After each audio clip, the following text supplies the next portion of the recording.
Today is a game changer. It's the most important show that I've ever done on cholesterol. Now, you're about to meet the controversial doctors who say that everything we have been taught about cholesterol is wrong, that it doesn't cause clogged arteries or heart disease or even matter. Now, their explosive new book on cholesterol is turning the medical community upside down. Meet Dr. Steven Sinatra, a cardiologist, and Dr. Johnny Bowden, a doctor of nutrition. Two doctors with one very controversial message. Everything the medical community believes about cholesterol is wrong. Their provocative new book, The Great Cholesterol Myth, is sparking a whole revolution in how doctors think about cholesterol. The idea that cholesterol causes heart disease is a lie. Most people are worried about how high their cholesterol is, but the higher your cholesterol, the longer you'll live. I've been studying cholesterol for 40 years. I bought into this whole myth that fats cause heart attack, cause you to gain weight. I mean, I bought it hook, line, and sinker. I've had dozens of patients with low cholesterol numbers who were dying of heart attacks. It just didn't fit. Something wasn't adding up, and we needed to get at the bottom of this. Blaming cholesterol for heart disease is like blaming the firemen for the fire. We've been told for years not to eat beef and butter and dairy. Those are great foods, they're saturated fats. It's insanity. So we're here to tell you, eat the burger. That's not going to be the thing that kills you. The truth is, cholesterol will not harm you. Cheers. So, Dr. Sinatra, why is this book so controversial? Well, you know, we've been led to believe that cholesterol causes heart disease, but it doesn't. I mean, doctors have been taught this, and millions of dollars have been spent on cholesterol-lowering drugs, and for most people, they don't work. But here's the real travesty. We've gotten off the mark. We've all felt that cholesterol causes heart disease, but there are other causes that we have to focus on. You say we've missed those. We've missed them. Dr. Bowden, from a nutritional perspective, what are the biggest mistakes we're making? The idea that fat and cholesterol cause heart disease. Trying to lower heart disease by lowering cholesterol is like trying to lower calories by taking the lettuce off your burger. It's just not the target we should be going after. So Dr. Sinatra and Dr. Bowden say we got it all wrong when it comes to cholesterol by making two fundamental mistakes, and they're big ones. They say the first mistake is believing that cholesterol causes heart attacks. So I'm going to say, I was taught that going through school. I think most folks here probably believe that cholesterol is involved with heart attacks. Why is that a mistake?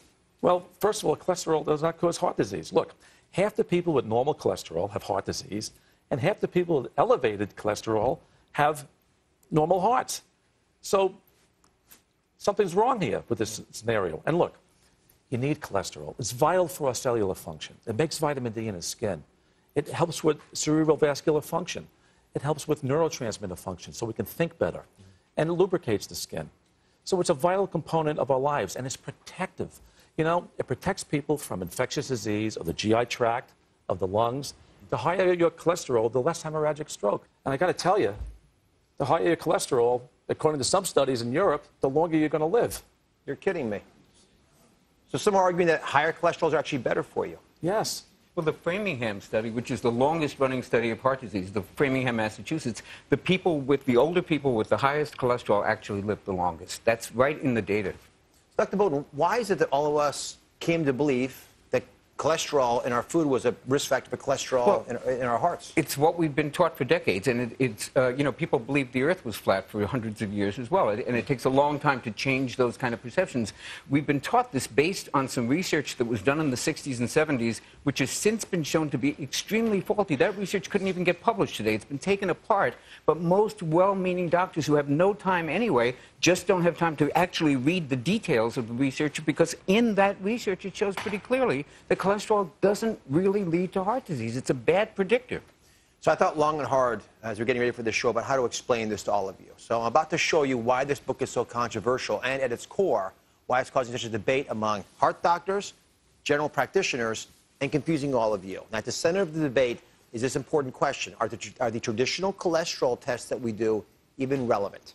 Let me start there. To do this, I got to demonstrate what we think cholesterol is and what it does in your body. So, vitally important information. I'm going to go through it at a reasonable pace so we can all understand this. And this is what the ultimate debate comes down to. This, my friends, is what cholesterol looks like, right? This cholesterol It's found in your food. It's found in your body. It's goopy stuff. All right? Now, when you see this, it doesn't make you happy, right? You don't really want to have that lying around. That's what we thought for many years, especially with those studies, that in the early years of medicine were seeming so important. It turns out cholesterol is carried in two forms. It's carried in a form where it's protected. This is called healthy or HDL cholesterol. Right? Because it's in a good spot, it has special characteristics. It doesn't rupture. The lousy LDL cholesterol doesn't have this protective case around it. Why does that matter? Because when you go into your blood vessel, and this is what the blood vessel looks like, if you've got the healthy kind of cholesterol in this nice casing, protected, and you go down the artery and you bang into the artery, nothing happens. It doesn't matter that it banged into the artery. Because the cholesterol is hidden in these balloons, and the balloons are in this case, it's carried in a way that doesn't allow it. This kind of cholesterol ends up being good for you. That's why healthy cholesterol numbers end up not being a risk factor. In fact, it's a good cholesterol to have. But here's the problem. You take some of these cholesterols, right, these kinds of cholesterols that are carried in a lousy form, this sort of flimsy form here, and you take these and you try to pass these down the blood vessel, and watch what happens. It all of a sudden splatters all over the place. And now you have plaques deposited through here that are causing all kinds of problems, gumming up your arteries. That's the fundamental difference between how cholesterol is carried inside your body. Now, I think it's vitally important to know cholesterol numbers. That's my perspective. But my colleagues, these doctors, will argue that it's not the full story. So, Dr. Sinatra, I want to go through this slowly for the audience because we've been asking people to get their cholesterol numbers tested. Right. And I just explained why the total cholesterol doesn't matter, right? We showed that. It's how it's carried that matters. But what else am I missing here with this demonstration? Well, the root cause of heart disease is inflammation. I mean, inflammation causes that plaque. And what causes inflammation? Well, it's how much we weigh, what we put into our body. And sugar is the enemy. Sugar is the villain. And when you have sugar in your blood, when you rub those balloons, it creates plaque. It creates oxidative stress and plaque. And that plaque hits the food substance, and the sugar causes all that gunk in the vessels. You get an enormous insulin response. It's that simple. Well, this brings us to a huge problem, folks, right? Because we've used cholesterol numbers to guide us in giving you cholesterol-lowering drugs, like the statin drugs, those many drugs, Lipitor, Mevacor, all those drugs that we give you. And it turns out, Dr. Sinatra, Dr. Bowden argue the second cholesterol mistake is believing that statins are safe and will prolong your life. Now, this is incredibly controversial. So why don't you think they work, and why do you think they're unsafe? Well, I've been practicing cardiology for 40 years, and I used statins for 20 years. And I have to tell you, statins, they're anti-inflammatory drugs. There's no question. They can thin the blood. They happen to lower cholesterol. But that's the problem. They lower cholesterol, but cholesterol is not the root cause of heart disease. It's inflammation.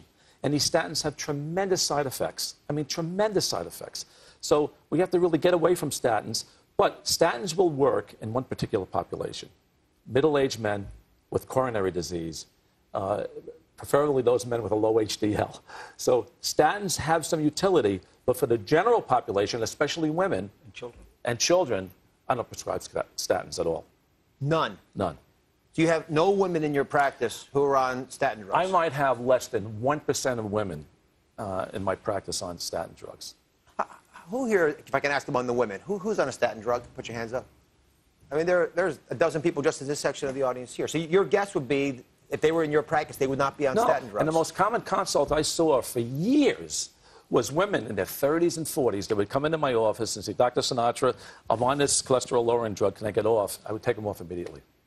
They'd be crying. They'd be hugging me because they were told that they were going to die with high cholesterol, and nothing is farther from the truth. I'm flabbergasted. I didn't realize less than 1% of women in your practice, are on statin drugs. Well, let me ask you this then.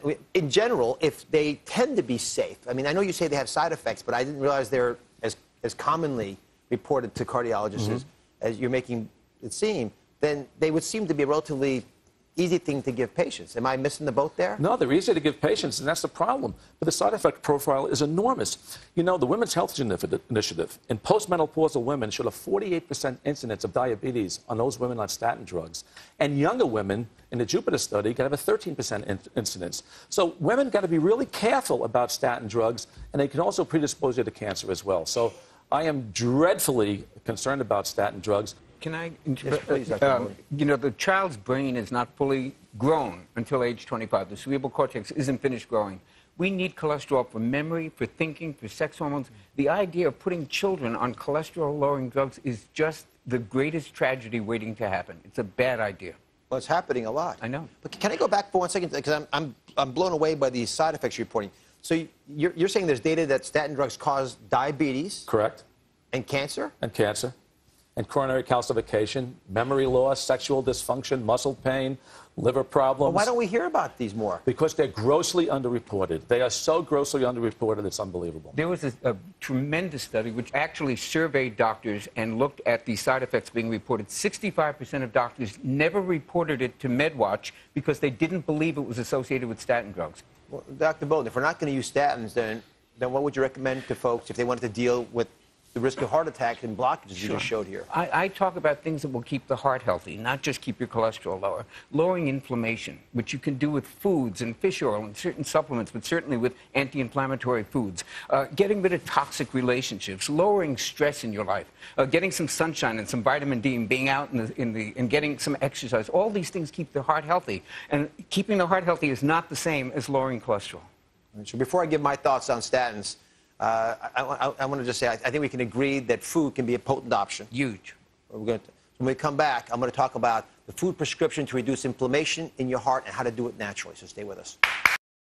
We're talking to the authors of the controversial new book about cholesterol. Now, there's a cutting-edge cholesterol test that we actually agree together could predict your risk of a heart attack. It's a test that's called a particle size test, and it measures specifics about the bad cholesterol in your body. So, Dr. Sinatra, why should you be asking your physician about this test? This is a very important test, and it's leading-edge science, and we talked about it in our book, and we really did a good job on this because it's a little bit confusing. Let me explain. The particle size is LDL, but not all LDL is harmful. Let me give you an example.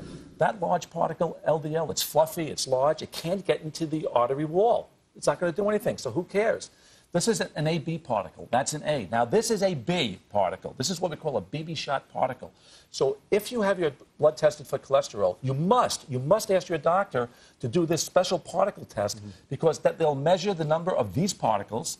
And if you have a lot of these particles, an overwhelming amount of these particles, they can get inside the artery wall, set the stage for inflammation, which sets the stage for plaque, which can be a harbinger for coronary disease. But that's what you want to know. That's the most important thing. So just remember that little demonstration I did earlier with the heart artery, and I got the plaster all over my jacket? All right? So the large particles, these ones, because they're large, they're fluffy. They bounce around, and they don't get stuck anywhere.